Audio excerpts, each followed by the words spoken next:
Hello guys! Ayan na naman. Nagluluto na naman si Ate Shanilyn. So, ayan.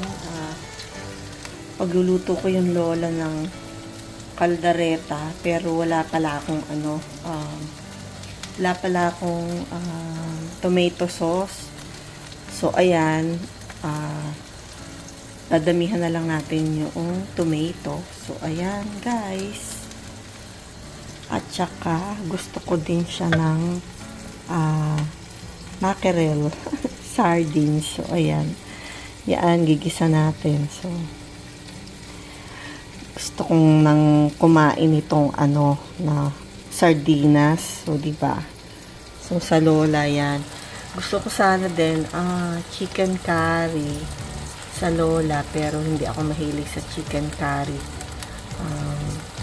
So, ayan na lang. Simpleng kaldereta na lang. Okay, guys. Watch out.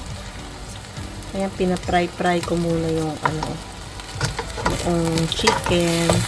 Saka ko siya igigisa. Para diretso na, guys. Hindi ko na siya pinakuluan. Diyan na lang sa i-fry natin. Maiba naman. Okay, let's wait and see. Guys, ang ating mga gagamitin na sa ating iluluto. So, ayan.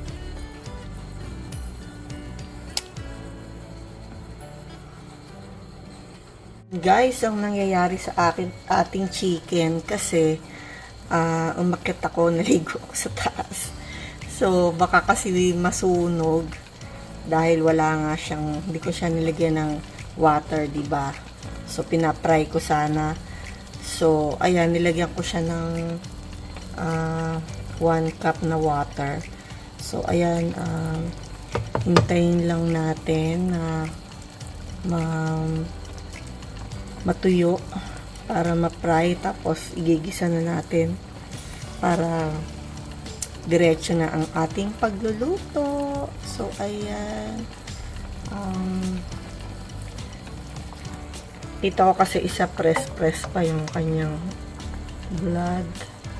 Pero okay na. Ayan na. Na.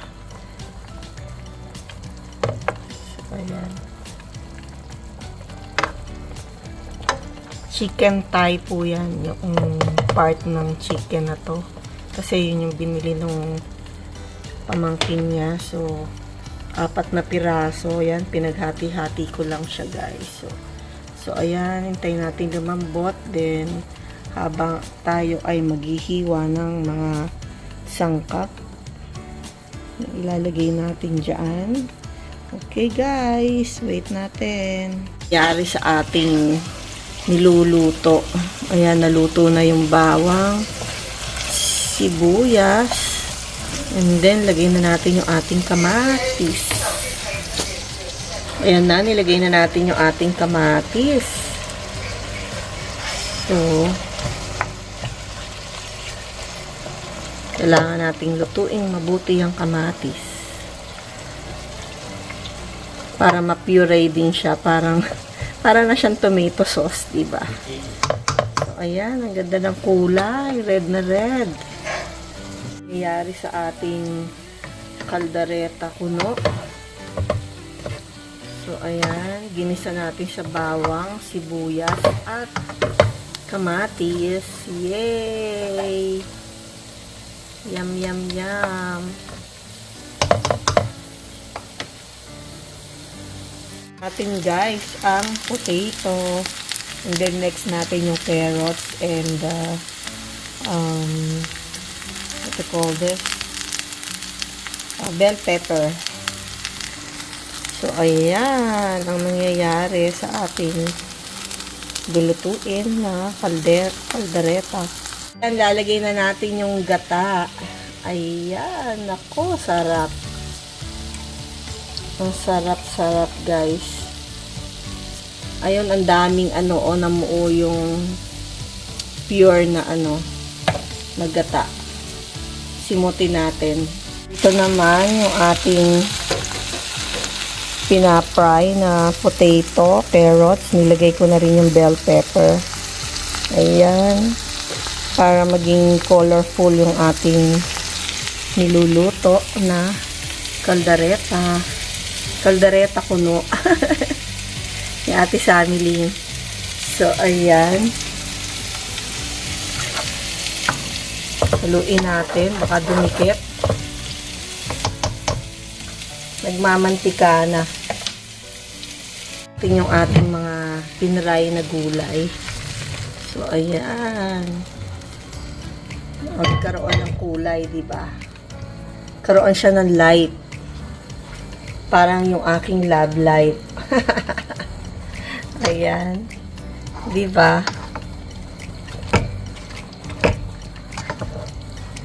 Ayan, imekos-mekos natin.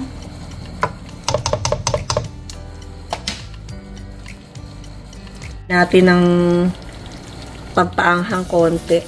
Ayan, ako magugustuhan ito ng lola. Kasi ako hindi mahilig sa maanghang, so lagyan natin ng crushed bell pepper. So, ayan. Ayan, konti lang. Konti lang daw siya, pero ang daming tak-tak, no? So, ayan, guys. Malapit na siyang maluto. Yay! Ang galing ni Ate Sammy. Isang oras pa lang, guys. Pero, ayan. Luto natin to. Tsaka yan. Kaunti na lang. Kasi, kalapot. Lalagyan ko pa siya ng sabaw. Kasi, ano na siya. Natuyo na. Masarap yung may konti-konti sabaw. Pukpok na tayo ng, breadcrumbs. Ayan, guys. Lalagyan na natin. Yan ang ating pampalapot, guys. Yan, ibang klaseng yan. Kaldereta ni Ate Sammy.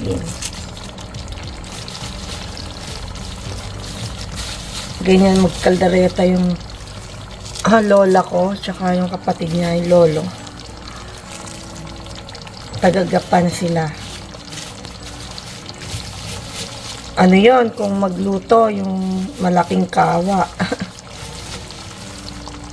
Kaya siguro doon ako tsaka lagay natin yung sabaw. Kasi pa yan. Diba? Sauce lang yan. Kinamay ni Ate Sammy. So, ayan na. Nilagyan na natin ang ating breadcrumbs para lumapot ang ating kaldereta. Hindi ko na siya nilagyan ng liver, guys, kasi ayoko ng lasa ng liver. So, ayan.